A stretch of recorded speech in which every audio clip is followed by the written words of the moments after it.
그리고 열왕기하 8장에 이스라엘에 7년 기근이 있었고 그 이후에 수넴 여인이 이스라엘에 어떤 일이 있었는지 모르지만 어쨌든 기근이 있었다라고 해요. 근데 그때 엘리사가 구해주었던 그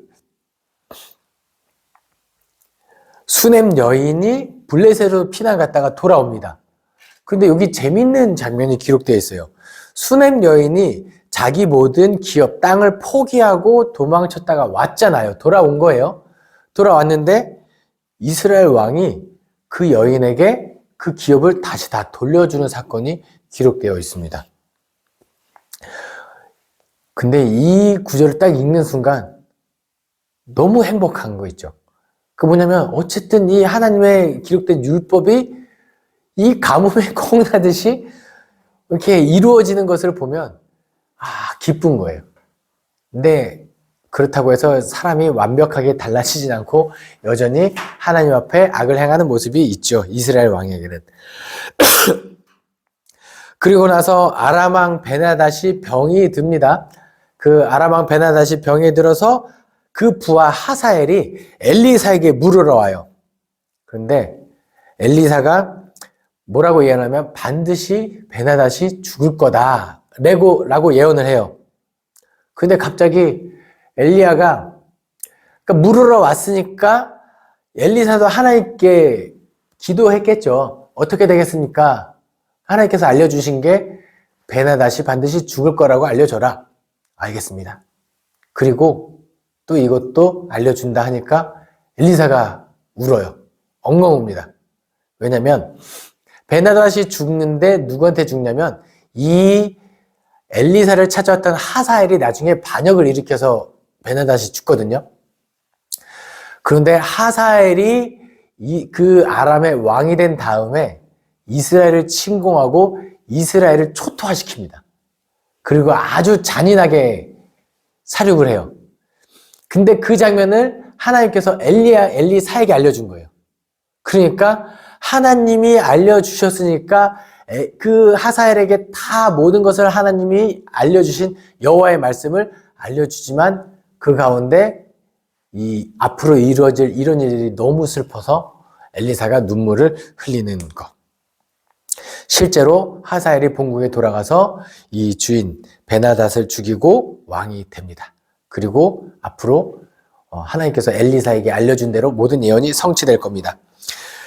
그리고 이어져 열왕기 8장에는 누가 또 등장하냐면 이스라엘 계속 북이스라엘 이야기 했잖아요. 다시 남유다 쪽으로 넘어옵니다. 유다왕 여호람. 여호람은 그 여호사밧의 아들 여호람입니다. 의로운 왕 여호사밧의 아들.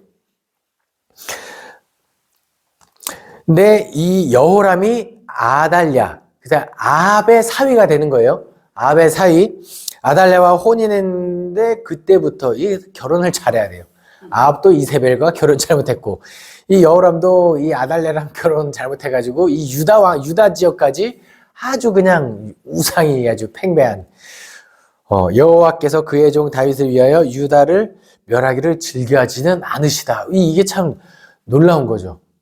여호람 보면은 아주 그냥 작사를 내고 싶은데 이 다윗과 한 약속을 보면은 내가 아직은 좀 더 다윗 쪽을 생각하고 약속을 지키겠다.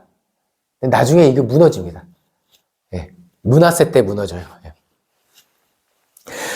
그리고 유다왕 여호람 때 에돔과 림나가 배반하는 일이 기록되어 있고 이 여호람이 죽고 난 다음에 유다왕 아하시아입니다. 이 이스라엘이랑 헷갈리면 안 돼요. 유다왕 아하시아가 왕위에 오르고 아하시아가 계속해서 아합의 길로 행하고 이 아합이 유다왕 아하시아가 북이스라엘 요람, 아까 말했던 여호람입니다. 그 두 사람과 연합하여 이제 하사엘과 아람이랑 전쟁하러 떠납니다. 근데 그곳에서 북이스라엘 왕 요람이 부상을 입고 이스라엘 땅, 다시 돌아와서 이스라엘에 가서 이제 요양을 하고 있고 아하시아가 이 이스라엘에 가서 여호람에게 문병을 떠나요. 자, 이 장면을 기억하십시오. 남유다와 북이스라엘이 함께 연합하여 하사엘과 전투하러 떠났고 길르앗 라못 지역입니다. 그 요단강 동편으로 전쟁을 떠났고 거기서 부상을 입고 이스라엘 왕이 돌아왔어요. 그러면 지금 아직 전쟁이 한창이겠죠. 그곳에 누가 가냐? 길르앗 라못에 있는 예후, 그러니까 북이스라엘의 여호람, 요람이라고 표현되는데 요람의 부하 예후에게 선지자 중에 한 명이 가서 기름을 붓습니다. 네가 왕이 될 것이다. 내가 너를 왕으로 삼아 예후의 집을, 아합의 집을 무너뜨릴 것이다. 보세요. 사마리아가 북이스라엘 수도고 지금 이스라엘 요람이 요양 중에 있잖아요. 예후가 약간 우리나라 그 고려 말기 위화도 회군을 생각하시면 됩니다. 예후가 돌아와서 어디를 점령하냐면 사마리아를 딱 수도를 점령해버리는 거예요. 그런데 예후가 혼자 힘으로 가능한 게 아니라 이미 많은 사람들의 민심이 요람을 떠난 거예요. 그러자 요람을 이스라엘에 있을 때 예후가 군대를 장악하고 사마리아를 점령하고 이스라엘 왕 요람이 예후에 의하여 죽임을 당합니다. 그리고 문병왔던 남유다 왕 아하시아도 이 예후에 의하여 죽임을 당해요. 그리고 돌아와서 사마리아에 있는 누구를 죽이냐면 이세벨을 죽입니다. 그러니까 이스라엘의 포도원, 나봇의 포도원을 뺏었을 때 엘리야가 예언을 하거든요. 이세벨이 죽고 그 시체를 개들이 먹게 될 것이다. 그러니까 예후가 이세벨을 이 창밖으로 던져서 땅에 떨어져 죽고 그 시체를 개들이 먹는 사건이 예언이 성취됩니다. 그리고 열왕기하 10장에서 이스라엘 왕 예후가 왕이 됐죠. 그럼 예후가 하나님이 악한 왕조를 무너뜨리기 위해서 사용했으면 잘해야 돼요. 근데 잘 안 하죠. 처음에는 좀 잘하는 척 했죠. 그러니까 아합의 남은 혈통들, 왕자들, 아합의 아들 70명도 죽이고 레갑의 아들 여호나답을 만났는데 이 여호나답이 내 마음이 진실하냐? 라고 묻습니다. 하나님 왜 진실하냐? 그러자 예후가 여호와를 향한 나의 열심을 보라! 라고 하면서 함께 연합해서 종교개혁을 일으켜요. 그래서 어떤 작전을 펼치냐면 이제 거국적으로 바알과 아세라를 위한 이제 제사를 크게 할 거다 하고 공문을 띄워요. 그러니까 바알과 아세라 선제들 입장에서는 축제죠. 국가에서 행하는 축제인데 안 올 수 있습니까? 다 모입니다. 다 모였을 때 그들을 일망타진 한 번에 다 그곳에 죽이는 것까지 했어요. 여기까지는 잘했는데 뭐를 남겨두냐? 베델과 단에 있는 금송아지를 섬기는 죄에서는 떠나지 않습니다. 이게 아까 제가 말씀드렸던 이스라엘 왕들이 잘못할 때 뭐라고 이야기하냐면 이 사람들이 여로보암의 길에서는 떠나지 아니하냐 그 죄를 그대로 하고 있는 거예요. 그러니까 하나님 입장에서는 예후를 세워서 잘하는가 싶더니 얘도 나가리네. 얘도 나가리네. 그래도 또 한 일이 있으니 4대까지는 내가 허락하겠다라는 예언이 이제 선포됩니다. 다시 11장, 열왕기하 11장에 가면은 이제 보세요. 여호사밧의 아들이 죽고 그 손자가 왕이 됐잖아요. 그 어머니가 아달랴란 말이죠. 근데 아하시아까지 북이스라엘 가서 죽으니까 그러면은 아하시아의 아들이 왕이 돼야 되잖아요. 근데 그 어머니 아달랴가 그 왕족의 왕자들을 다 죽이고 왕후의 자리에 오릅니다. 그런데 이때 누가 구출하냐면 여호세바라는 궁녀 아니고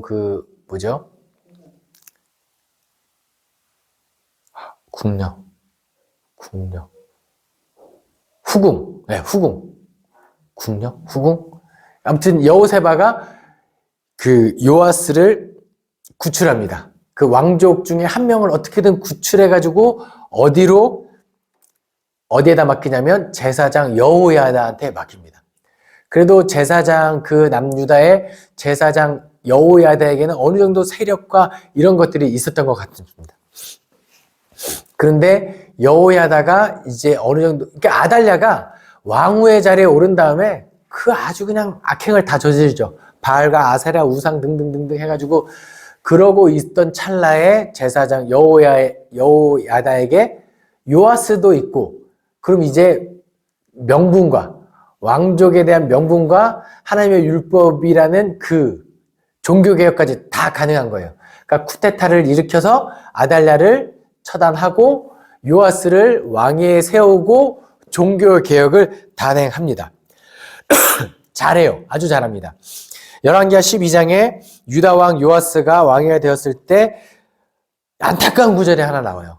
뭐냐면 여호야다가 그를 교훈하는 날 동안에는 여호와 보시기에 정직히 행하였더라. 여호야다가 있는 날 동안에는 요아스가 괜찮아요. 종교개혁을 동참했고 왕위로서 적극적인 지원을 해요. 그럼 반대로 말하면 뭐죠? 여호야다가 죽은 후에 요아스가 급격히 타락합니다. 그런데 어느 정도로 타락하냐면 역대기에 이런 내용이 기록되어 있습니다. 요아스가 계속 악행을 저지르자 스가랴라는 선지자가 와서 왕이시여 그러면 안 됩니다 라고 했는데 요아스가 그 스가랴라는 선지자를 죽여요. 근데 이 스가랴의 선지자는 누구냐면 자기를 구해주었던 여호세바와 자기를 여기까지 있게 만든 여호야다 사이에 태어난 아들이에요. 생명의 은인들의 아들 선지자가 와서 이야기했는데 그를 죽이기까지 이제 요아스가 타락을 하죠. 근데 열왕기하 내용으로 다시 계속 보면은 이제 또 종교개혁하는 동안에 성전을 수리하고 했는데 하사엘이 침공했을 때 이렇게 돈을 줘가지고 맡기도 하고. 근데 어쨌든 타락한 다음에 더 이상 두고 보서는 안 되겠다 해서 밀로에서 신하들이 그를 암살하고 그의 아들 아마샤가 왕이 됩니다. 다시 북이스라엘로 넘어가겠습니다. 열왕기하 13장. 이스라엘 왕 여호아하스는 예후의 아들입니다. 예후가 죽고 나서 여호아하스. 그런데 계속해서 여로보암의 길로 행합니다. 예후도 그랬고 여호아하스도 그 일을 행하죠. 결국 여로보암의 길로 따르는 이스라엘을 아람 왕 하사엘과 그의 아들 베나사닥에게 넘김. 이게 언제 예언된 거죠? 엘리사 때. 엘리사가 울었잖아요. 이 예언이 이때 성취된 겁니다. 하지만 여호아하스가 또 잘한 점은 이 심각하게 혼날 때 여호와께 간구하였고 여호와께서 또 그를 구원해요. 그래서 안타까운 건 뭐예요? 다시 악을 행하죠. 약간 사사기의 모습이 생각납니다. 여호와께 범죄하였는데 힘드니까 구해달라고 요청하고 사사를 보내줬고 구원하니까 또 악을 행하고 뭐 이런 장면. 결국 또 아람에 의하여 아하스가 멸절됩니다. 그리고 나서 아하스 다음에 이스라엘의 요아스라는 사람이 요아스가 왕위에 오르는데 여호와 보시기에 계속 악을 행하죠. 근데 참 안타까워요. 이때 엘리사라는 선지자가 엘리야 다음에 더 위대한 건 아니죠. 어쨌든 위대한 엘리사가 이스라엘에서 활동했음에도 불구하고 이 왕들이 정신을 못 차립니다. 근데 또 이 놀라운 장면이 기록되어 있는데 뭐냐면 이스라엘 왕 요아스가 이 엘리사의 인종을 지켜봅니다. 엘리사가 오라 그랬겠죠. 내가 마지막으로 하나님의 말씀을 하겠다. 그러자 요아스가 뭐라고 고백하냐면 내 아버지, 내 마병 엘리사요 하면서 엘리사의 말을 경청해요. 그러면서 한번 엘리사가 요아스한테 화살을 한번 멀리 쏴봐라 하니까 화살을 멀리 쭉 쏘는 걸 보고 거기까지 이스라엘의 땅이 회복될 것이다 라는 예언해요. 그리고 화살 뭉치를 주고 이것을 땅에다 쳐라 하니까 3번을 칩니다. 그러자 엘리사가 마지막에 죽어간 기력도 없는데 화를 내면서 이왕 칠 거면 이놈아 여러 번 치지 왜 3번만 쳤냐 그러면서 3번은 아람의 침공을 막아내고 이기겠지만 그 다음에는 질 거다. 좀 엘리사가 좀 구체적으로 알려줬으면 참 좋았겠다라는 대목도 있긴 합니다. 요아스한테 7번은 쳐라 이놈아 뭐 이렇게 했으면 얼마나 좋았을까라는 생각도 들고요. 어쨌든 이 예언대로 엘리사의 예언대로 아람의 침공을 3번은 막아내지만 그 이후에 모든 것을 빼앗기는 장면이 열왕기하 13장에 기록되어 있습니다. 열왕기하 14장에는 다시 남유다 왕 요아스 밀로에서 죽임을 당한 요아스 다음의 왕 아마샤가 왕위에 올랐는데 애매해요. 평가가. 그쵸? 여호와 보시기에 정직히 행하긴 행하였는데 다윗 정도는 아니에요. 그러니까 이 열왕기 상하의 평가의 기준은 언제나 다윗이라는 것을 보면 됩니다. 그나마 그래도 좀 괜찮은 왕. 이 사람이 뭘 하냐면 자기 아버지가 신하들에 의해서 죽임을 당하였잖아요. 그리고 나서 어쨌든 다시 정권을 잡으면 아버지를 죽인 신하들을 숙청하겠죠. 그런데 뭘 안 하냐면 그의 아들들을 죽이지 않아요. 왜 안 죽였을까요? 율법에 연자제가 금지되어 있기 때문이죠. 그러니까 이 대목은 뭐냐면 여호와 보시기에 정직히 행하였다는 것은 이 아마샤가 어느 정도는 율법을 알았고 율법을 준수했다. 그리고 나서 이제 소금 골짜기에서 에돔을 무찌르는 장면들. 그런데 여기 또 재밌는 장면이 나와요. 뭐냐면 소금 골짜기에서 에돔을 무찌른 다음에 이제 아마샤가 이제 우리나라도 다 독립할 수 있다. 다른 나라의 도움 없이도 살 수 있다 해서 북이스라엘과의 관계를 끊어버리려고 해요. 예전에 왜 아합과 여호사밧이 사돈 관계를 맺었을까? 이거 약간 제가 아까 말씀드렸다시피 북이스라엘의 오므리 가문이 이렇게 좀 정치적으로 이게 좀 강해졌다 그랬잖아요. 약간 북이스라엘과 남유다가 독립된 나라이지만 약간은 남유다가 북이스라엘의 속국이 되는 그런 느낌이 있습니다. 밑으로 들어간 느낌. 그런데 드디어 여기서 아마샤가 이스라엘 왕에게 우리 너희로부터 동등한 이제 벗어나겠다라고 했는데 아주 전쟁에서 크게 패하죠. 이 교만한 아마샤의 최후 뭐 이렇게 보시면 되겠습니다. 그리고 나서 이제 다시 이스라엘 왕 이스라엘 여로보암 어디에선 여로보암 2세라고도 표현했는데 이스라엘의 초대왕 여로보암과 구분하기 위해서입니다. 이스라엘 여로보암 예후 왕조의 여로보암인데요. 여호와 보시기에 악을 행하고 이때 누가 활동하냐면 선지자 요나가 활동해요. 우리가 알고 있는 그 요나입니다. 요나가 뭐라고 이야기하냐면 이스라엘의 영토가 단에서 브엘세바까지 확장되리라 이렇게 예언해요. 그러니까 영토가 가장 부국강병한 시기가 돼요. 북이스라엘의 정치적으로나 이런 나라의 땅덩어리로나 가장 전성기를 이루는 시기가 언제냐면 여로보암 2세 때입니다. 그래서 그리고 또 이 말씀 요나가 한 말이 성취되는 것을 통해서 뭘 알 수 있냐? 요나는 참 선지자임을 알 수 있습니다. 왜요? 그의 예언이 성취되었기 때문에. 나중에 요나서 할 때 다시 한번 언급하도록 하겠습니다. 근데 여로보암 2세 때 나라가 그렇게 막 강해지고 했잖아요. 그런데 이때 선지자들도 정말 많이 활동해요. 호세아, 아모스 등등등.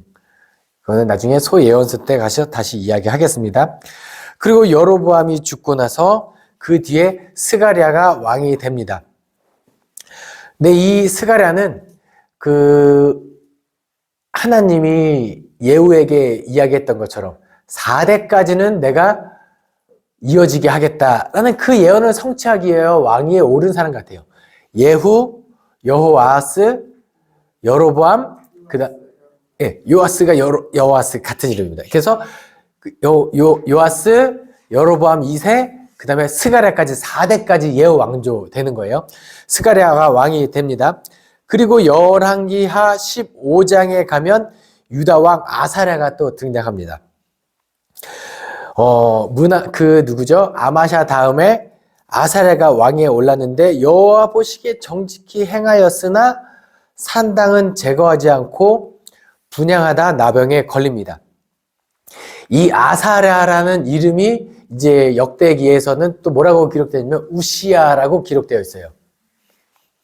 그래서 우시야가 이 왕이 되어 있는 동안에 뭘 했느냐? 처음엔 잘 했습니다. 그래서 제가 예전에 공부할 때 이 우시야를 이렇게 기억한 적이 있어요. 첫 번째는 농사를 좋아하는 왕으로 기록되어 있습니다. 약간 새마을운동 기억하시면 농사 열심히 짓자 우시야 우시야 네, 우시야. 그리고 나라가 아주 부국강병해집니다. 우리 힘을 기릅시다 우시야 우시야. 근데 말년에 타락을 하죠. 왕이 돼서 제사장의 역할을 대신하려고 분향하려고 해요. 그리고 여기서 나병에 걸렸다고 했잖아요. 역대기에서는 이 우시야를 막아서려고 아사랴라는 이 제사장이, 그리고 제사장 70명인가가 이 우시야를 막아서요. 이 제사장들이 우시야를 막았을 때 뭐라고 했을까요? 우시야, 우시야. 그러니까 우시야가 처음에 농사도 좋아하고 나라도 부국강병하게 했는데 나중에 교만해져서 자기 역할을 넘어서려다가 분향하다가 나병에 걸렸고, 이제 이 사람은 나병에 걸렸기 때문에 더 이상 살아있지만 국정 운영을 할 수 없어서 아사랴가 대신하여 요담이 왕위에 오릅니다. 이 요담이 왕이 올랐을 때 열왕기하 15장에는 그 이후에 여러 왕들이 쭉 기록되어 있어요. 스가랴, 예후 왕조의 네 번째 마지막 스가랴가 죽어서 하나님의 예언이 성취될 때 누가 그를 죽이냐? 살룸이 반역하여 그를 죽입니다. 그런데 살룸이 왕위에 오른 지 한 달 뒤에 므나헴이 살룸을 죽이고 왕이 돼요. 그리고 므나헴 때 드디어 누가 등장하느냐? 아수르라는 나라가 등장해요. 아수르가 쳐들어와서 그 살룸 왕 때 아수르가 침공해요. 그리고 그 살룸을 므나헴의 아들 부가히야가 죽이고 왕위에 오릅니다. 그리고 부가히야를 베가가 반역해서 왕위에 올라요. 이 베가 때 아수르의 디글랏 벨레셀이 침공합니다. 네, 굉장히 좀 엉망진창이죠. 북이스라엘 왕이 계속 죽고 죽이고 왕위에 오르고, 이때 아수르가 활동해요. 이 베가가 왕위에 오를 때, 이 역사적인 배경은 나중에 이사야 때 다시 한번 설명드리도록 하겠습니다. 그리고 또 유다 왕 요담이 기록되어 있죠. 아사랴 다음에 요담이 왕위에 올랐는데 여호와 보시기에 좀 괜찮아요.